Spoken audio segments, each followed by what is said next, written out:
الحمد لله رب العالمين والصلاة والسلام على سيدنا محمد الأمين وعلى آله وصحبه ومن تبعهم بإحسان إلى يوم الدين. كنا ذكرنا في المسألة أو الدرس الماضي في موضوع النجاسات المعفو عنها أن الذي هو مذهب شافعي يجوز أن يقلد المذهب الحنفي والمذهب المالكي، سيما بعض الأحيان يكون بحاجة لأنه وصل في الوسوسة إلى درجة المرض، فبصير مثلا قد يترك الصلاة بسبب هذه الوسوسة، فنقول له مذهب الإمام مالك في هذا الموضوع فيه تيسير، وأن عندهم قول بأن إزالة النجاسة سنة، خذ بهذا المذهب وصلي ولا تترك الصلاة، لأن بعض الأحيان الشدة الوسوسة قد تدفع للإنسان أن يفعل شيئا خطيرا. Alors hier on a parlé dans la leçon que même si la personne il est de l'école shafi'ite, il peut suivre l'école de l'imam Malik, il peut suivre l'école de l'imam Abu Hanifa, surtout lorsqu'il arrive à un bout que le waswas ça devient comme une maladie. Et j'ai dit que certains des fois ils ne prient pas à cause de l'uswas, mais ça va pas, c'est grave. Le fait d'enlever l'impureté, ok, Shafi'i il a dit il faut enlever l'impureté, c'est obligatoire, la prière n'est pas valable avec l'impureté. Mais chez le Maliki, il y a un avis qui dit c'est obligatoire, il faut l'enlever, il y a un avis qui dit que c'est sunnah. Alors, si tu es dans un état à ce point-là, tu prends l'avis de l'imam Malik et tu fais ta prière autant.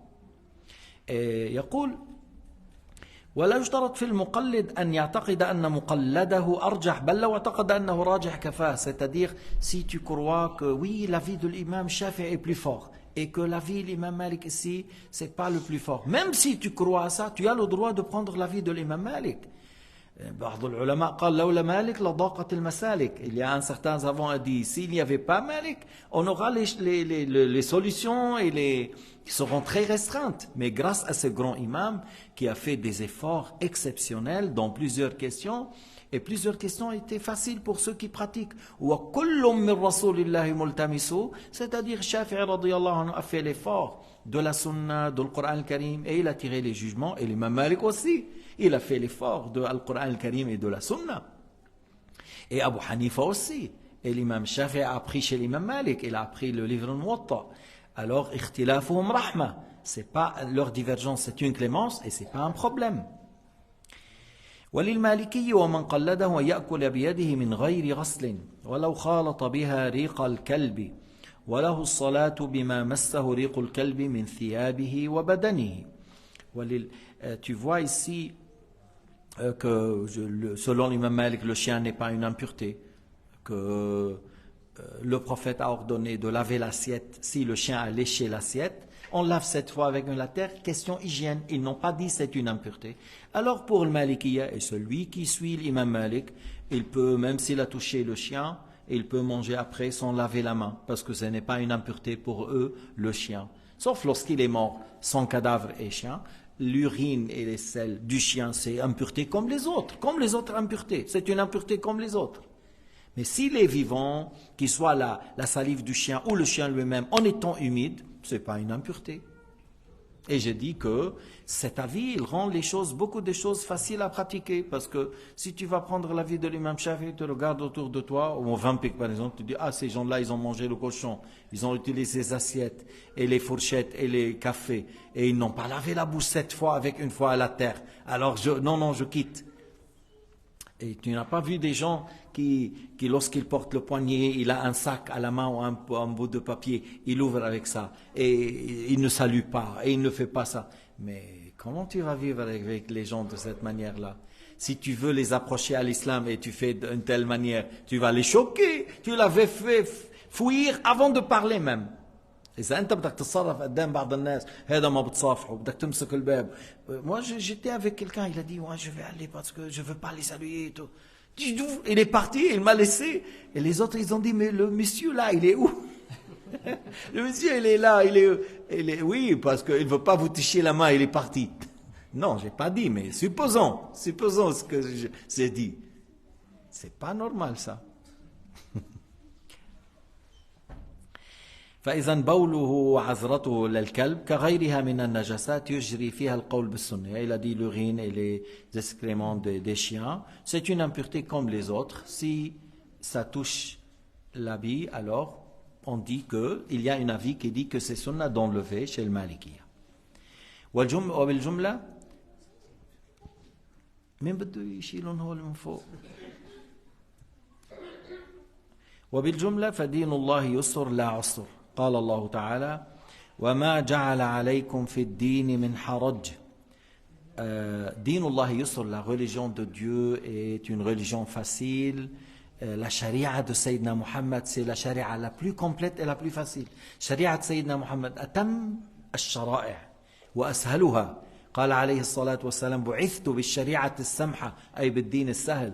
Je suis envoyé avec la charia la plus tolérante, la plus facile à pratiquer. شوف مثلا بيقال بشريعة موسى كان القاتل يتحتم قتله, وفي شريعة عيسى فقط الدية. On dit, ça a été dit que dans شريعة عيسى, celui qui tue, il n'y a que la compensation. Dans شريعة موسى, il y avait que il a tué, on le tue. Et dans شريعة Sayyidina Muhammad, il y a tout d'abord le fait de pardonner. Et ça le fait de pardonner, on ne veut rien. Ni tuer, ni la compensation. Et on peut dire, bon, on ne le tue pas, mais on veut la compensation. Et ils peuvent dire, on le tue. Il y a les trois choses. La plus complète et la plus facile. Shari'at Sayyidina Muhammad sallallahu alayhi wa sallam.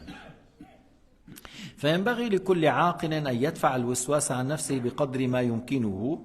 فإذا حدثه ببطلان صلاته أو وضوئه كذبه في ذلك ويحكم بصحة ذلك. Alors il a dit que chaque personne qui a la raison, qui a la sagesse, il faut qu'il repousse le waswas de lui-même tant qu'il peut, comme il peut. Bien sûr, lorsque tu apprends, mets en pratique les règles que tu as appris, mets en pratique les règles que tu as appris. Al-Malikiya, ils ont dit, si tu as la personne, chaque jour il doute, est-ce que j'ai fait 3 ou 4? Chaque jour. Après 3 jours, il dit, ça devient comme maladie. Alors il lui dit 3 ou 4, il dit 4. Il ne répond pas. Il lui dit, tu as fait 2 sajda ou 1 sajda ou 2? Il dit 2. Après 3 jours, c'est beaucoup. Même si c'est arrivé 1 fois par journée. Tu vois, parce qu'il y a des gens, après, s'il ne prend pas l'avis de l'imam Malik, il a dit, peut-être je reste 1 heure en train de faire la prière. Parce que ça devient comme une maladie. Et en réalité, tu as la raison. Et l'imam Malik ou le Maliki, lorsqu'ils ont dit ça, ils avaient des sagesses derrière. Din l'Islam, ce n'est pas une religion compliquée, mes frères. Ni au point de vue de l'aqida, ni dans le point de vue croyance. L'islam, ليس دين معقد, ليس دين صعب. لا بالعقيدة ولا بالأحكام العملية, بالعقائد. الله ليس كمثله شيء, لا يشبه البشر, واحد أحد. هيدا شو بده تعقيد؟ Dans la croyance, tu dis Allah Ta'ala est unique, n'a pas d'associé, il ne ressemble pas à ses créatures, existe sans début, sans fin, on ne lui attribue pas les attributs des créatures. Voilà, c'est tout simplement. C'est ça l'essentiel dans le tawhid. Que tu crois qu'il est unique par son être, par ses attributs, par ses actes, n'a besoin de rien, toute chose a besoin de lui, il est l'unique créateur, toute idée qui peut venir à l'esprit, Allah est différent de cela. Et dans la pratique, voilà, An-Nabi alayhi salatu wassalam, tarakana ala al-mahajjati al-bayda. Il nous a expliqué, Sayyidina Muhammad, à tel point que les choses, comme on dit, la nuit comme la journée, pour les choses qui sont claires, le halal, le haram. Bien sûr, Sayyidina Muhammad a dit, il y a entre des choses douteuses pour des sagesses. Qu'Allah subhanahu wa ta'ala a fait que les savants de l'islam travaillent pour déduire le jugement. Travaillent. C'est pas comme les codes. Il y a du travail à faire, de l'effort à faire, et comme ça, ils gagnent de la récompense en faisant ce travail. فاسألوا أهل الذكر إن كنتم لا تعلمون. فالرجوع إلى هؤلاء العلماء الذين يشتغلون بالاستنباط, استنباط المسائل, وبعدما بعد ما يحصلوا القواعد الأصولية التي لا بد منها للاجتهاد. وليس كل أحد له الحق أن يجتهد. C'est pas n'importe qui a le droit de faire l'effort, mais il faut bien sûr remplir certaines conditions. Et puis, il a dit ici, le shaitan lui dit, le waswas, non, le wudu n'est pas valable, la prière n'est pas valable. Il dit, je réponds pas, je n'accepte pas, ma prière est valable et mon wudu est valable, j'ai bien lavé mon visage, j'ai bien fait l'intention, je suis venu pour faire le wudu, j'ai bien fait 4 rak'at, mon ruku' était juste, mon sujoud était juste, ma récitation de l'Fatiha est parfaite, et on n'accepte pas n'importe quelle chose qui vient à l'esprit. ما بتقبل انه اي فكره هيك اجت انا صليت 4 ركعات اتيت بالركوع اتيت بالسجود وقرات الفاتحه، هيدي الصلاه مفتتحه بالتكبير مختتمه بالتسليم. قوله فيتوضأ على مذهبه فيمسح بعض رأسه مبني على مشهور مذهب مالك من وجوب مسح جميع الرأس، ومقابله الاكتفاء بمسح الثلث ثلث الرأس، ومسح مقدمه أو مسح 3 أجزاء من 3 شعرات، أو مسح بعض شعرة كمذهبنا. يعني il a dit, parce que lorsqu'on a dit oui, il peut prendre l'avis de l'imam Malik et il fait le wudu et il humecte une partie de la tête, il a dit parce que chez le Malikiya c'est connu, l'avis très connu, qu'on doit humecter toute la tête. Mais ils ont d'autres avis, autres que celui-là, que le tiers, il a le parti, les débuts de la tête, al-muqaddam, on dit, muqaddam al-ras, c'est l'avis d'Abu Hanifa d'ailleurs. Parce qu'Abu Hanifa, il dit à peu près le quart de la tête, al-ruba'. Si tu fais comme ça, c'est le quart. Et il a dit encore même le tiers de la tête ou le début de oui, muqaddam al-ras. Et où il a dit 3 cheveux, ou même une partie d'un cheveu comme notre école. Ils ont d'autres écoles, mais la vie très connue chez le Malikiya, c'est toute la tête. Et même on a dit une fois, je vous ai dit une fois que l'imam Ahmad, il dit toute la tête et les oreilles inclus. C'est-à-dire le wudu chez l'imam Ahmad, tu humectes toute la tête avec les oreilles et le retour est sunnah. Et on fait ça, même si je suis shafi'i. Mais moi, je fais le mieux. Je humecte toute la tête avec les oreilles et je fais le retour, que c'est sunnah. Et malgré que, vous voyez, notre cheikh Abdullah est shafi'i, mais je l'ai vu, il prend l'avis de l'imam Malik, il humecte la tête une fois. Je ne l'ai pas vu en train d'humecter la tête 3 fois. Parce que Shafi'i dit, on humecte la tête 3 fois. C'est dit. Et comme votre cheikh Abdullah, il est un grand muhaddith et il connaît, et je l'ai vu, il humecte la tête une fois parce que le Malikiya, ils disent, si tu fais 2 ou 3, c'est déconseillé. Maintenant, c'est quoi l'argument de l'imam Malik? C'est quoi l'argument de l'imam Shafi'i? Lorsque la personne maîtrise le hadith, il voit on favorise quoi? Tu vois? Et le cheikh Abdullah, qui est un grand savant shafi'ite, et le mec, je l'ai vu, lorsqu'il passe la main mouillée sur la tête, une fois avec le retour. C'est-à-dire, ils prennent en considération ce qu'ils ont dit le Malikiya. وما أحسن قول العلامة ابن العماد في منظومته لم يجعل الله في ذا الدين من حرج لطفا وجودا على إحياء خليقته وما التنطع إلا نزغة وردت من مكر إبليس فاحذر سوء فتنته إن تستمع قوله فيما يوسوسه أو نصح رأي له ترجع بخيبته القصد خير، القصد يعني التوسط، القصد خير وخير الأمر أوسطه دع التعمق واحذر داء نكبة التعمق. يعني إيش؟ الوسوسة، مش تعمق الفهم الصحيح للدين، لا هذا ليس مذموما، أما الوسوسة تعمق هنا التنطع والوسوسة. Alors, Ibn al-Imad qui a fait tout un joli poésie au sujet de l'impureté tolérée, les impuretés tolérables, et après, il a dit à la fin comme conseil, il dit, Allah Ta'ala n'a pas mis dans notre religion du gêne, par sa clémence et par sa générosité envers les créatures.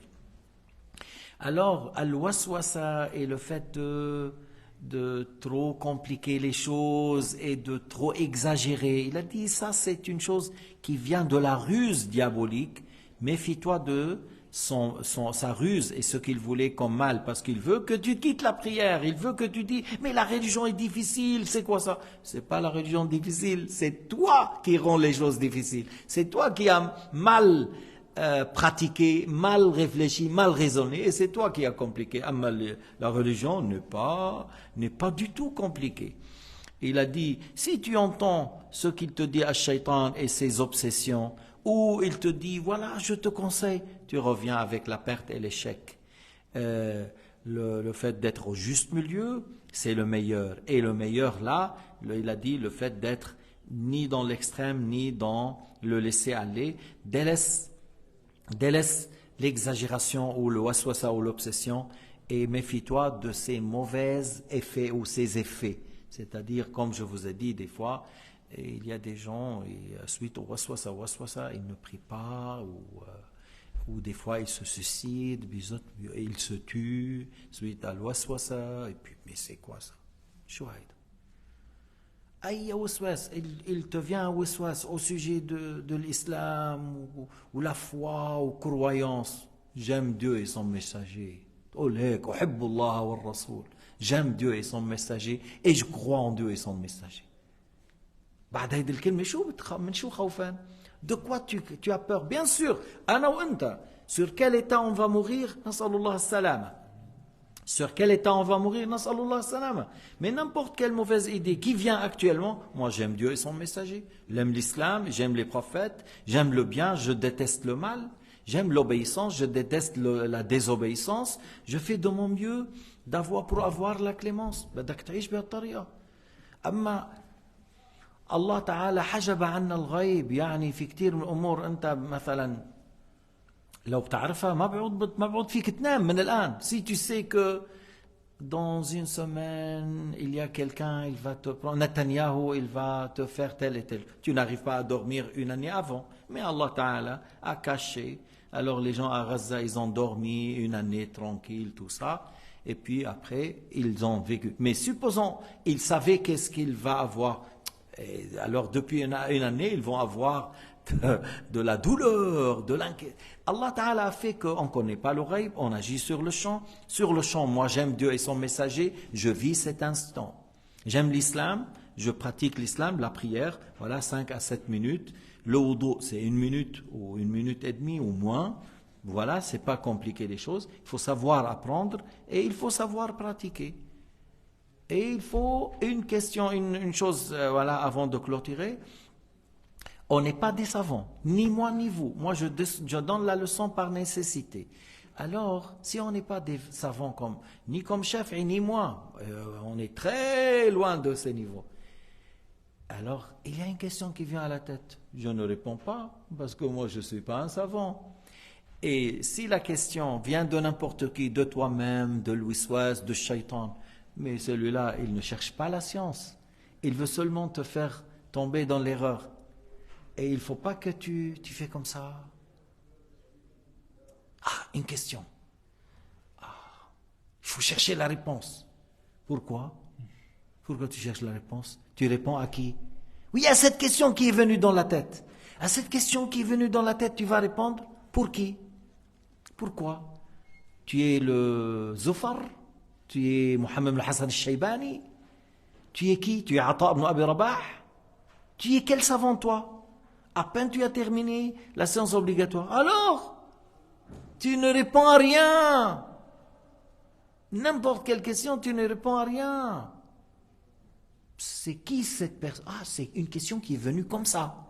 Alors, une question qui vient comme ça, on change de sujet et on réfléchit autrement. On ne répond pas à des questions qui viennent comme ça. Mais Shafi'i et Abu Hanifa, eux, ils réfléchissent. Si telle chose a eu lieu, le jugement est tel, parce qu'il a les éléments, il est un grand savant, et la communauté musulmane, peut-être, ils en ont besoin dans le futur. Alors lui, il écrit maintenant, il suppose et il donne des réponses. Il a les capacités, il est à la hauteur, il est au niveau. Mais nous, on n'est pas dans ce niveau, on ne répond pas. S'il y a des questions qui viennent à la tête, tu changes le sujet. Tu vas apprendre comment faire le couscous royal. Tu cherches comment faire le harira. Tu cherches, je ne sais pas, tu changes le sujet. Et il se met comme ça, il commence à imaginer. Et puis après, il y a des trucs dans l'imagination.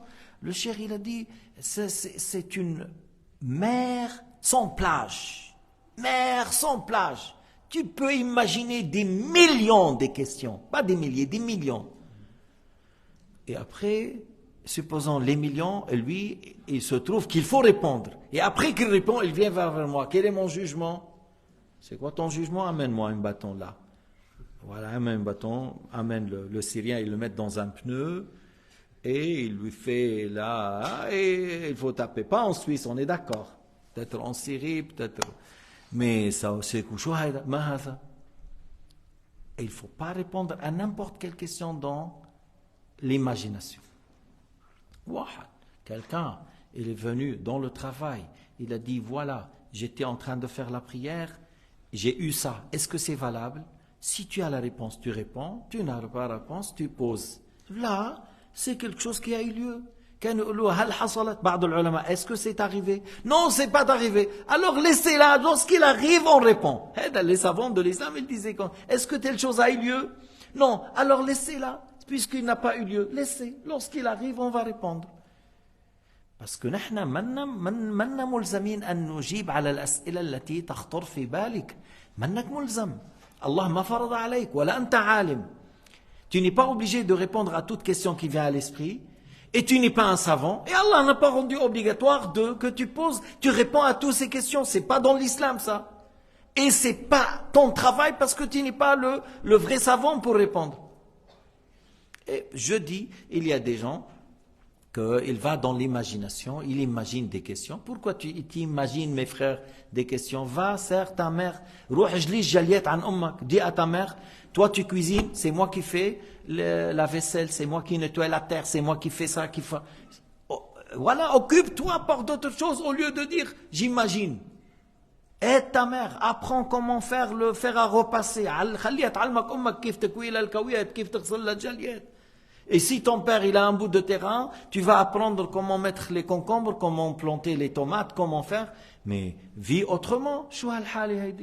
C'est quoi cette manière-là de dire j'imagine et je pose des questions?